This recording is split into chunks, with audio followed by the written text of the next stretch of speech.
Hey y'all, welcome back to my YouTube channel. Let's Get Cozy, a journey to me. I am Clanisha, so I am going to hop right on in this thing because I felt the spirit moving and was like, yeah, you need to do a video on this. So I am going to title this video, The Empty Space. Imagine walking outside and seeing your parking spot empty when you know that you parked your car there. Imagine going outside and seeing your parking space empty when you know the day before that you left it filled. And so when I was thinking about that, I was like, man, I need to talk about that. Like, that's a good topic. So I went and stood in a place of something that was supposed to be there, but was not there. And it got me to thinking about, what are we filling our empty spaces with? In our seasons of change, in our seasons of growth, what are we filling our empty spaces with? It's been a year now since I've been divorced, delivered. It's been a year, over a year actually, since I've been delivered from my marriage. But when I decided that I was going to live a life of abnormal to other people, but of normal to me, I started filling my empty spaces with God. I was at a place to where I was just literally so broken, so miserable, so drained, that I was like, man, I cannot step into another relationship being empty. And I was like, God, like, I need you more than ever. Like, what do I need to do? And God was like, you need to stop having sex. Now, sex for me blinded me. It did. It made me do things that I shouldn't have done. It made me stay in situations past the expiration date. And man, yeah, I'm feeling it. And I was like, okay. So God began speaking to me. He began filling me with his word. He began filling me with his purpose, with his vision for my life. And each time I made a step into faith, each time I made a step into doing something outside of the norm, each time I decided to step out of the box, God started bringing people into my life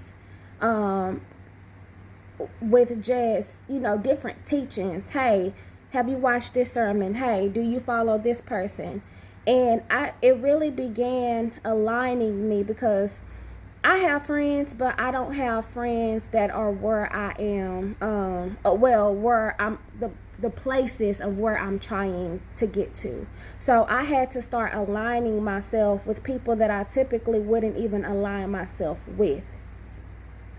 And all of my alignments came from sermons online, talking to God, and just, being away from the people that I would be around, on an everyday basis. So it brings me back to me standing in this empty space of something that was supposed to be that was not there. And as I stood in my empty parking spot, I was like, okay, I know my car wasn't stolen because I see no evidence of it stolen. So God was like, contact the tow company. I contacted the tow company and I was like, hey, do y'all have a red Mazda? And she was like, yes.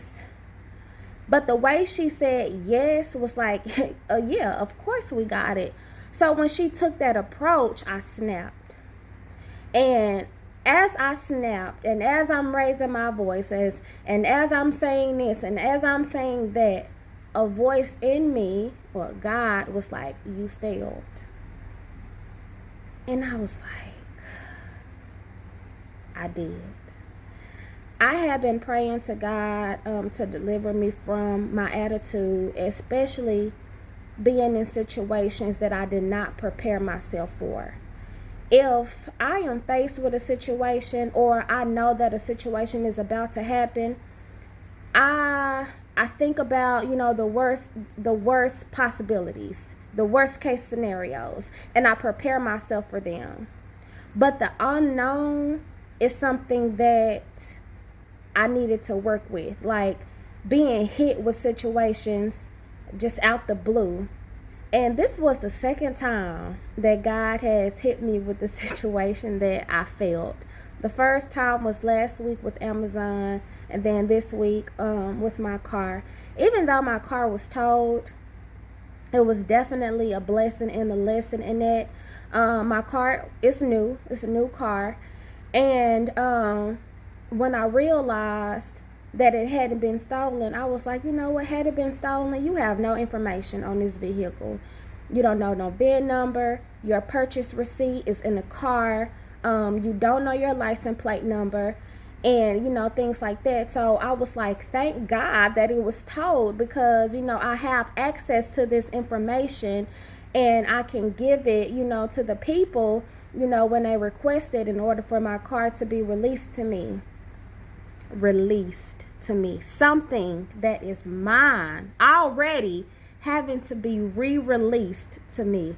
That's a blessing. That's a blessing in that statement. So it got me to thinking about further an authorized vehicle and an authorized place with no permit. An authorized vehicle. The vehicle was mine. And an authorized place. The parking space was mine with no permit. And so I was like, man, I gotta talk about that. So in life, things can very well belong to us. Things can very well be in a place of assignment. That parking space was assigned to me, but because my car did not have a permit, my car was taken away from me. Let's dig a little deeper into that. The car was authorized. It was my car. It was in my assigned spot, but it was not permitted to be there. I didn't have permission for something that belonged to me to be in an assigned spot that belonged to me. And so they towed it, because they didn't know that my car was in my assigned spot, because it didn't have a reserved tag for it to be in that assigned spot. And so, man, I'm really trying to get it, y'all. I'm really trying to get it. But even if I can't get to it, like, it's a blessing in that statement. It's a blessing in that statement. And I feel it, but I can't portray the message that I'm trying to portray. And so, I'm trying, y'all. I'm really trying. And so I was like, God, like, what does that mean? Let me tell you what it means. It means that you can very well know, you can very well have things that belong to you, and it can very well be in a place of where it needs to be.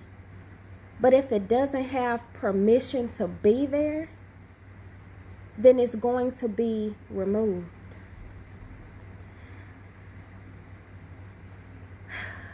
Thank you. Relationships.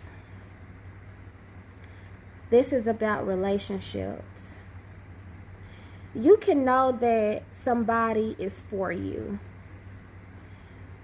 And just because you know that person is for you, just because you know that that person is assigned to you, if they don't have permission to be with you at that time, God will remove them. Oh my gosh. Thank you, God. And so, yeah, seek ye the kingdom. And it's crazy how I had to use my car.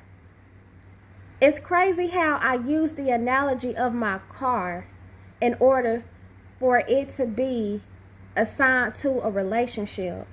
Seek ye the kingdom, y'all, before y'all start getting into these relationships, with people. Because like I said, you can know that you're for somebody.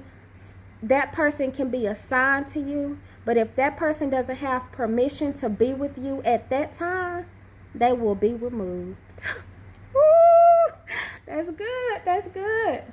But I'm going to close it out with that. And I'm going to bring it together. Being in an empty space.